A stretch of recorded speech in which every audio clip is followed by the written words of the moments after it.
Tengan muy buen día. En esta ocasión nos encontramos a dar inicio a la actividad evaluada de currículum educativo, titulado Reformas Educativas de El Salvador.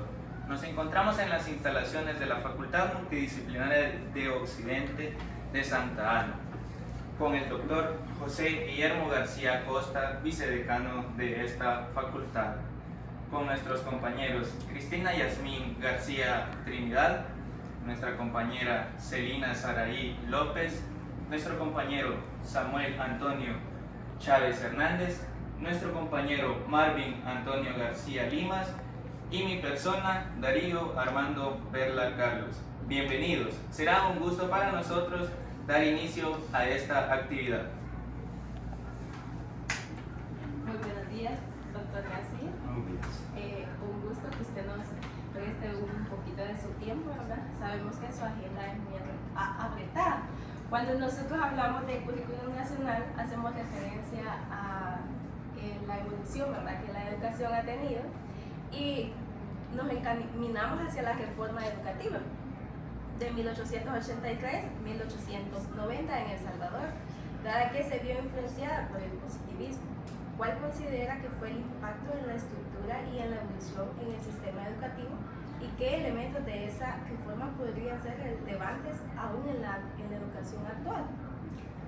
Buenos días. En primer lugar, agradecer el espacio que se nos da para poder platicar un poco, conversar sobre esta temática que es muy interesante y que de hecho, quieras o no, desde esa primera reforma que se practican aquí en el país, ha existido siempre una influencia que ha determinado en alguna medida, hoy por hoy, algunos elementos que se conservan en la currícula nacional.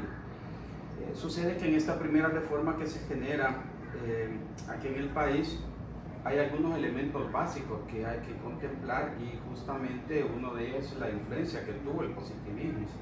Como uno de los elementos fundamentales, es una corriente filosófica, de hecho, ¿verdad?, que tuvo injerencia muy determinante desde aquel entonces hasta hoy a la época. A pesar de todas las transformaciones que han sucedido en los sistemas educativos, todavía el positivismo es parte de la currícula de nuestro país. Podemos observarla, por ejemplo, en los procesos de investigación, ¿verdad? Hay un método positivista, hay un giro positivista dentro de este proceso, pero habría que rescatar algo interesante en aquel entonces, cuando esta reforma empieza a incluir esta tendencia del positivismo, y es que nace como una tendencia racional, objetiva, en búsqueda del conocimiento científico, y que de hecho creó las bases en nuestro sistema educativo para dar un giro totalmente diferente a lo que se había dado en años anteriores sobre el proceso del trabajo en el aula, y ver quizás una situación muy complicada en aquel entonces, y que era la injerencia que se tenía de la Iglesia en el sistema educativo. Esta reforma logra que se declare que la educación es laica, y el laicismo, quiera o no, vino a crear, ¿verdad?, también un elemento fundamental que iba a permitir dar un giro también diferente al sistema educativo. Entonces, la injerencia del positivismo, o la adopción del positivismo como corriente filosófica, y que se inserta en todos los procesos educativos de investigación, viene también a apartar un poquito el trabajo que la Iglesia había estado creando en nuestro sistema, y le da, si quieren, cierta autonomía al sistema educativo, en donde las políticas que se venían generando ya permitían un trabajo un poco más fuerte. Ahora, el positivismo como construcción filosófica del conocimiento, desde esa perspectiva, es una dinámica muy buena, y quieras o no, repito, crea ese espacio de acercarnos a la parte científica del proceso de formación en la escuela. Muchas gracias, doctor, por su conversación. Dando seguimiento con la entrevista, doctor, en la reforma educativa de 1940 buscaba modernizar el sistema educativo en la educación básica y formar a estos para un desarrollo del país. Entonces, ¿de qué manera considera que esta reforma influyó en la preparación de los niños para el futuro, y qué aspectos podrían rescatarse en la educación actual? Vieran, la reforma de 1940, el asidero fuerte de ello fue la educación básica. Se trabajó y se creó una política de que iba a ser, es más, se habla en esta reforma de la inclusión educativa, que muchos años después, un sistema educativo aquí nace también con esa idea, pero desde 1940 ya se venía trabajando cuando, miren, toda esta reforma va para la educación básica.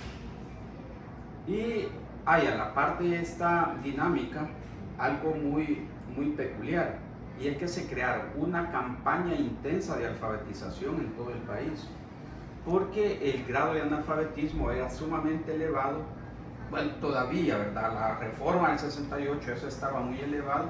Sin embargo, se crearon unos grandes mecanismos, una gran estrategia más bien, para poder crear esa campaña de alfabetización.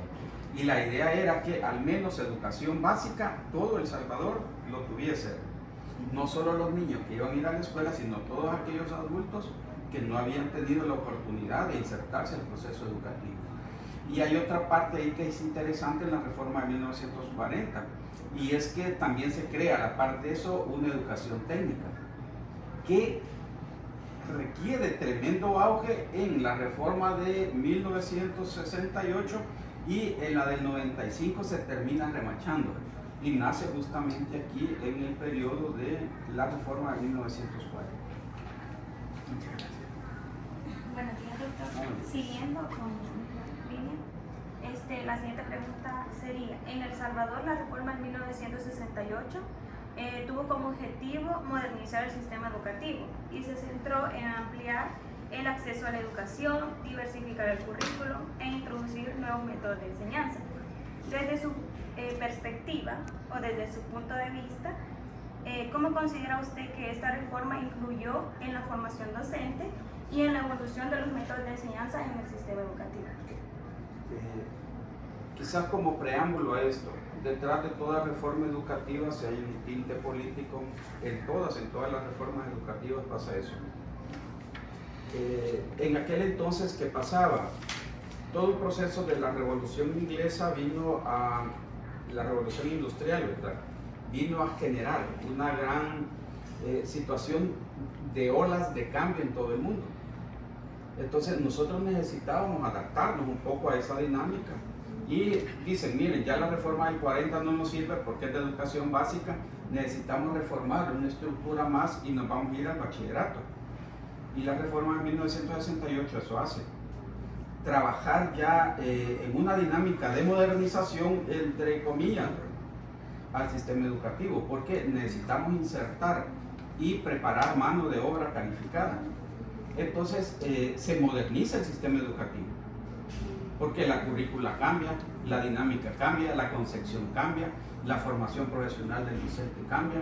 Es más, en este periodo se caracterizó por la constante profesionalización del docente. Nace, ¿verdad?, con un auge fuerte toda la estructura de formación docente, las escuelas normales, etcétera, etcétera, y que le vienen a dar un giro diferente al sistema educativo. Sin embargo, quizás la reforma quiso abarcar demasiado. Tenemos los bachilleratos diversificados que le dan un giro diferente a la formación que se venía dando, y que dicen vamos a entrar a competir con las potencias. Y sí, preparan mano de obra calificada y lo insertan en el mercado laboral, pero sí, lo que habría que rescatar dentro de esta dinámica es el giro que le dan al pensamiento curricular, la modernización que hace del currículo y la dinámica de formación permanente del magisterio. Incluye entre eso ya la tecnología, nace la televisión educativa en este contexto, y que quieras o no también le dé un giro diferente a la formación tanto del docente como del estudiante. Buenos días, doctor García. Continuando un poco con la última reforma educativa de 1995, que se centró en el enfoque del estudiante, que buscó mejorar la currícula de educación en El Salvador y la formación docente. ¿De qué manera considera que ha fluido el método de enseñanza y cuáles son los retos que estos enfrentan en la época marcada por la tecnología actualmente? La reforma del 95 quizás quiso ir un poquito más allá, responde a un fenómeno global que tiene que ver con todos los cambios que se estaban generando a nivel del mundo. Nosotros lo conocimos como la globalización. El mundo cambia exageradamente. Después de la Segunda Guerra Mundial se cambió el mundo. Nosotros reaccionamos casi 40 años después a los cambios que se habían generado después de la Segunda Guerra Mundial, en donde los países élites del mundo empiezan a ganar mercados y necesitábamos competir nosotros con esos mercados. Ahora, el problema y la pregunta era cómo vamos a competir frente a esos mercados. Y la reforma del 95 dice, miren, vamos a ponerle un stop a toda la dinámica de bachillerato diversificado, ya no necesitamos tanto bachiller, necesitamos unas dos opciones de tipo de bachiller y le damos todas las opciones posibles a uno de ellos, el bachillerato vocacional, por ejemplo, porque yo necesito preparar ya mano de obra, le ponen entre comillas también calificado, porque hay que insertarlo al mundo y hay que competir con el mundo. Y para ello ellos dijeron, miren, vamos a modernizar aún más el sistema educativo. Y se introduce todo el apartado tecnológico. De hecho, yo leía por ahí un documento hace algún rato que decían, miren, el sistema educativo nuestro ya estaba preparado gracias a la reforma del 95, hoy al periodo este de la pandemia. Sin embargo, yo todavía tengo mis dudas sobre eso. Incluso en la misma Universidad de El Salvador tuvimos problemas para arrancar nosotros el periodo de pandemia. Sin embargo, sí quizás teníamos ya algunas situaciones favorables y que nos permitieron eso. Sin embargo, la reforma educativa esta del 95 sí le da un giro total a la currícula. Porque, uno, necesitamos, dijeron, insertarnos al mundo de la digitalización. Y vamos a insertar al estudiante en esa dinámica. Eso también le favoreció porque el desarrollo de la tecnología a nivel mundial está sumamente modernizado, es un plus que nos permitió a nosotros. Es más, ¿verdad? Al joven ya no le da problema el fenómeno de la tecnología, porque nace en la era de la tecnología, y quieras o no, eso también generó que la reforma no tuviese mayores inconvenientes. Sin embargo, la reforma deja algunos espacios muy complicados. Pasamos que de la reforma del 40, que era un modelo conductista, dijeron, miren, vamos del 68, perdón, al 95, miren, vamos a hacerle un giro al currículo. Y empezamos a hablar del currículo constructivista en esta reforma. Sin embargo, para eso hubo algunos problemas. Primero, el sistema educativo no estaba preparado. Adoptamos el programa, el plan de estudio, aprobamos el programa mismo como tal, trajimos el modelo curricular, pero no formamos al maestro. Entonces el maestro que venía de la reforma anterior sigue, y todavía hoy mucho maestro sigue formando con el modelo conductista. Sin embargo, este enfoque no, es un enfoque totalmente diferente. Incluso en los últimos años ya se habla de competencia. Vamos a dejar de lado todo el proceso de los objetivos de aprendizaje, la dinámica que traíamos, y vamos a trabajar ahora con competencia. Pero ese es un problema, porque tampoco el maestro lo han desarrollado para que pueda trabajar en competencia. Y los maestros que sí lo están haciendo es que en su mayoría por sí mismos han logrado procesos de formación, porque el ministerio no le dio la mayor importancia a que realmente el profesor pudiese formarse perfectamente en esas áreas. Muchas gracias, doctor. De hecho, lo que nos ha compartido es muy importante y queremos hacerle una última pregunta, doctor. ¿Usted cómo considera, a partir de estas 4 reformas que se han venido tocando y que han sido implementadas en nuestro país, qué cambios han influido en el currículo a lo largo del tiempo y de qué manera estos cambios se adaptan a las demandas actuales y, por supuesto, al campo laboral que se está viviendo actualmente? De hecho, como les decía al principio, el positivismo todavía es una realidad en la escuela nuestra, en la misma universidad, ¿verdad? Es una realidad. Todavía tenemos mucho enfoque positivista nosotros en la escuela, en la universidad como tal.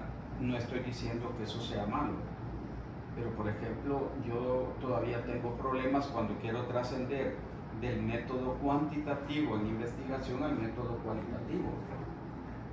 Entonces me da problema porque, no, miren, es que el problema es que aquí en el método cuantitativo yo tengo números.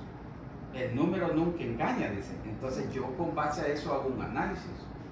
Pero el problema es cuando yo ya quiero hacer ese cambio, ese traslado a lo cualitativo y dejar un poco la concepción esta filosófica del positivismo y meterme en una concepción analítica, crítica, propositiva, porque yo no tengo ese espacio.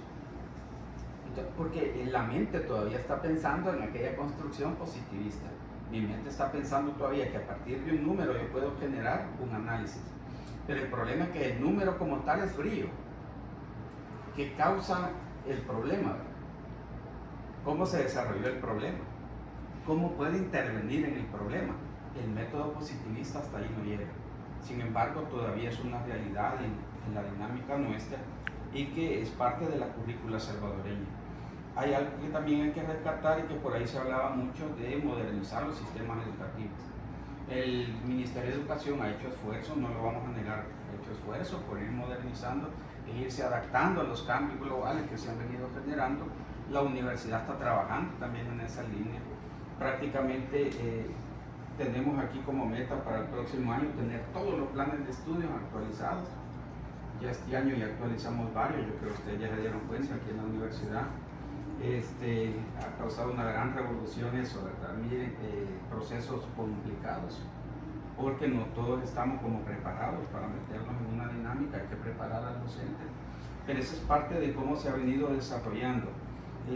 También la reforma esta crearon un derecho, el derecho a la educación básica, que luego la misma Constitución termina de remarchar.